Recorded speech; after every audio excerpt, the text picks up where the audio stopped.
नमस्कार दोस्तों, स्वागत है आपका एमसीक्यू आईक्यू में। मैं आपको साइंस के क्वेश्चन करा रहा हूँ, मोस्ट एक्सपेक्टेड और मोस्ट रिपीटेड क्वेश्चन। तो चलिए शुरू करते हैं। ये 39th पार्ट है जो डीएफसी में क्वेश्चन आने वाले हैं उसके लिए। आज का फर्स्ट क्वेश्चन है, which of the following pair of vitamin and disease are correct match. Vitamin और रोग के निम्नलिखित में से युग्म में कौन सा सही सुमेलित है। विटामिन के बारे में बहुत बार बता चुका हूं आपको। विटामिन दो टाइप के होते हैं, एक वाटर सोल्यूबल विटामिन और एक होता है फैट सोल्यूबल विटामिन। तो वाटर सोल्यूबल विटामिन दो टाइप के होते हैं, जिसमें बी आता है और सी आता है। बी में भी बहुत सारे आते हैं, B1 आता है, B2 आता है, B3 आता है, ठीक है, B5 आता है, B4 नहीं आता, B8 भी नहीं आता। तो जो बी होता है उसको हम बी कॉम्प्लेक्स बोलते हैं, और एक होता है हमारा सी विटामिन। तो जो वाटर सोल्यूबल विटामिन होते हैं उसको आप याद कैसे रखेंगे, W, B और C से। तो जो वाटर सोल्यूबल होते हैं उसमें दो टाइप के विटामिन होते हैं, बी विटामिन और सी विटामिन, और बी में भी बहुत सारे होते हैं जिसको हम विटामिन बी कॉम्प्लेक्स बोलते हैं। फिर फैट सोल्यूबल की बात करते हैं, तो फैट सोल्यूबल को आप याद रखेंगे कीड़ा करके, KEDA। विटामिन के, विटामिन ई,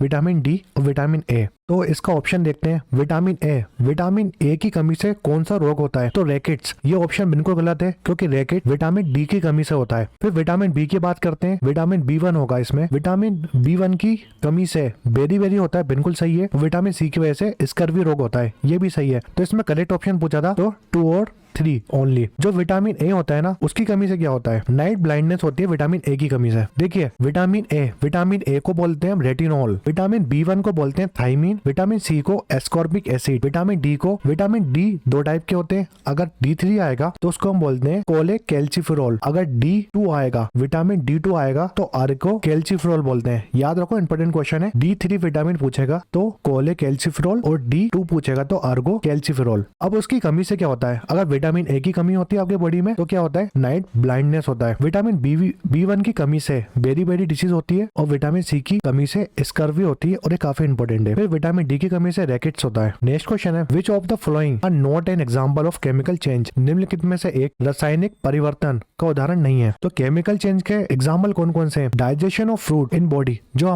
हम फ्रूट खाते हैं उसका डाइजेशन होता है, वो केमिकल चेंज में आता है। फर्मेंटेशन जो प्रोसेस होती है वो भी केमिकल चेंज में आता है, और फोटोसिंथेसिस भी केमिकल चेंज में आता है। तो जो क्रिस्टलाइजेशन होता है ना, ये हमारा फिजिकल चेंज है, ये फिजिकल चेंज में आता है। तो इसका करेक्ट आंसर ओनली डी। इसमें पूछा था कौन सा एग्जांपल नहीं है केमिकल चेंज का। केमिकल चेंज को हम बोलते हैं इरिवर्सिबल चेंज। केमिकल चेंज के एग्जांपल, बर्निंग ऑफ कैंडल, जब हमारी कैंडल बर्न होती है उसको फिजिकल चेंज में आता है वो। राइपिंग ऑफ फ्रूट का पकना, कर्डिंग टू मिल्क, और डाइजेशन ऑफ फ्रूट, ये सब केमिकल चेंज है। फिजिकल चेंज को रिवर्सिबल चेंज बोलते हैं, फ्रीजिंग ऑफ वाटर और इवोपरेशन ऑफ वाटर। वाटर को फ्रीज करना वो फिजिकल चेंज होता है, और वाटर का इवोपरेट करना वो भी फिजिकल चेंज में आता है। Next question, which of the following statement is correct. तो पहला ऑप्शन है, magnetic field have both magnitude और डायरेक्शन। जो हमारी मैग्नेटिक फील्ड होती है वो उसमें मैग्नीट्यूड भी होता है और डायरेक्शन भी होता है। चुंबकीय क्षेत्र में परिमंड तथा दिशा दोनों होती है। नेक्स्ट क्वेश्चन है, magnetic field inside a current carrying straight long solenoid in the same at the all point. किसी विद्युत धारावाही सीधी लंबी परिनिक के भीतर चुंबकीय क्षेत्र सभी बिंदुओं पर समान होते हैं। तो इसका करेक्ट आंसर क्या है, इसका करेक्ट आंसर पहला ऑप्शन और दूसरा ऑप्शन दोनों सही है। तो इसका आंसर हो जाएगा both 1 and 2 correct. Next question है, which of the following statement is correct. An angiosperm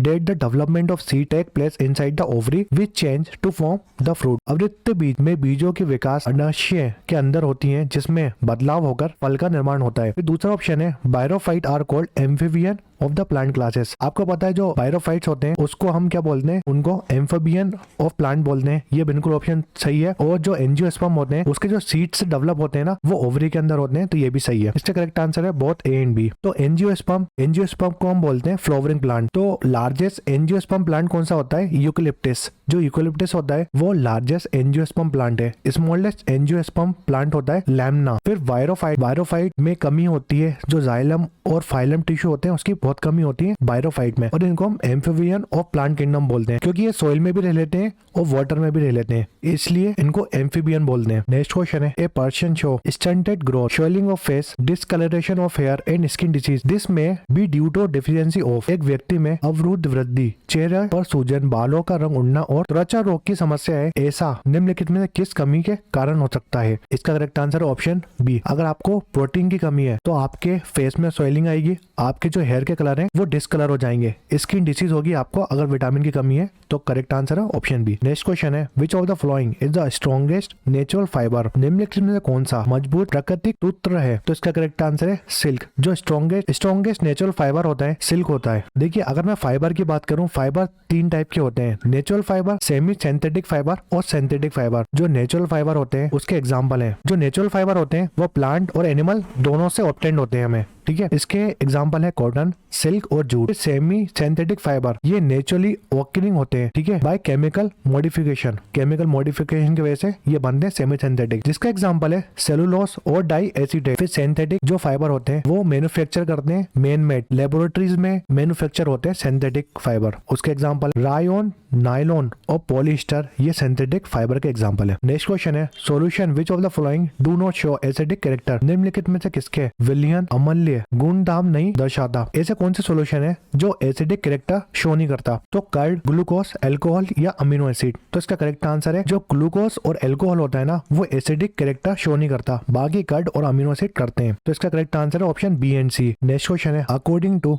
Fleming right hand rule the 4 finger is pointed in the direction of. Fleming right hand rule की जो 4 finger होती है वो किसको point करती है, कौन से डायरेक्शन को पॉइंट करती है। तो इसका करेक्ट आंसर है मैग्नेटिक फील्ड को पॉइंट करती है। तो देखिए जो राइट हैंड रूल होता है फ्लेमिंग का वो किस लिए होता है, ये इंपॉर्टेंट क्वेश्चन है। राइट हैंड रूल होता है जनरेटर के लिए, ठीक है, और जो लेफ्ट हैंड फ्लेमिंग रूल होता है ना वो होता है मोटर के लिए। वो भी कौन सी मोटर, इलेक्ट्रिक मोटर। याद रखो इंपॉर्टेंट क्वेश्चन है। नेक्स्ट क्वेश्चन है polymer made of the monomer hexamethylene diamine and एपेटिक एसिड। जो हेक्सा मिथाइलिन, डाइअमीन और एपेटिक एसिड होता है ना उसका पॉलीमर को क्या बोलते हैं। तो इसके पॉलीमर को बोलते हैं नाइलॉन 66। इंपॉर्टेंट क्वेश्चन है। ये 39 पार्ट था, इसमें हमने साइंस का क्वेश्चन देखे हैं। इससे पहले वाले पार्ट नहीं देखे तो जरूर देखिए। वीडियो पसंद है तो लाइक करें, शेयर करें, सब्सक्राइब करें। MCQ IQ। Thanks for watching MCQ IQ।